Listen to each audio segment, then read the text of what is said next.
वाल्मिक कराडच्या सुनावणीचा आजचा संपूर्ण घटनाक्रम कसा होता त्यावरती देखील एक सविस्तर नजर टाकूया।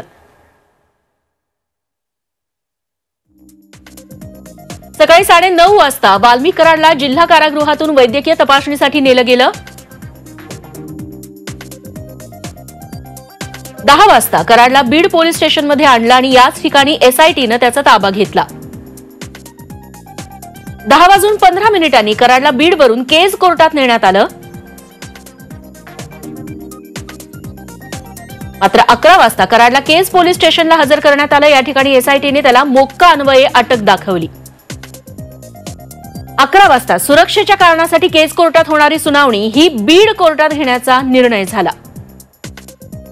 त्यानंतर दुपारी 2 वाजता वाल्मिक कराडला सुनावणीसाठी बीड न्यायालयात हजर करण्यात आलं।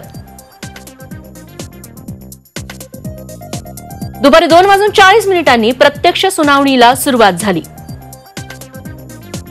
4:30 वाजता न्यायालयानं वाल्मिक कराडला 7 दिवसांची एसआयटी कोठडी सुनावली।